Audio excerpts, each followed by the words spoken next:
ইমাম আবু হানিফা রাহমাতুল্লাহ আলাইহির ছাত্র ছিল ইমাম আবু ইউসুফ, নাম শুনেছেন না? ইমাম আবু ইউসুফ রাহমাহুল্লাহ একজন জিজ্ঞাসা করছে, বলতেছে অমুকে নবুয়তের দাবি করছে, আমি তারে জিজ্ঞাসা করছি যে তোমার নবুয়তের প্রমাণ কি? তুমি তো কাফের হয়ে গেছো। কেন জানেন? নবুয়ত সে যে মিথ্যাবাদী এতে কোনো সন্দেহ নাই, প্রমাণ চাইতে পারবেন না। প্রমাণ চাওয়ার অর্থ হচ্ছে প্রমাণ দিলে কি আপনি নিবেন নাকি? মিথ্যাবাদীর কি প্রমাণ? নবুয়তের দাবিতে সব মিথ্যাবাদী।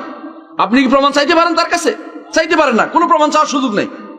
এই মিথ্যাবাদী এত তার একমাত্র শব্দ শাস্তি হচ্ছে যে ইসলামী সরকার থাকলে মৃত্যুদণ্ড শাস্তি হতো। এটা হচ্ছে কাজ। এই আবু ইউসুফ বলতেছেন না, তুমি প্রমাণ চাইতে পারো না। যে কেউ প্রমাণ চাইবে সে কাফের হয়ে যাবে, কারণ প্রমাণ দিতে আল্লাহ রাসূলের উপর আর কোনো নবুয়ত আসবে না।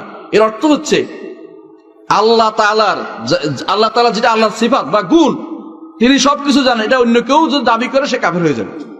আর কেউ যদি অন্য কাজ জানতে চায় তার আমল কবুল হবে না, বরবাদ হয়ে যাবে। এরপর সে যদি বলে, তারপর যদি মনে করে যে এটা সত্য, তাহলে সে ঈমান চলে যাবে। কত কঠিন কাজ।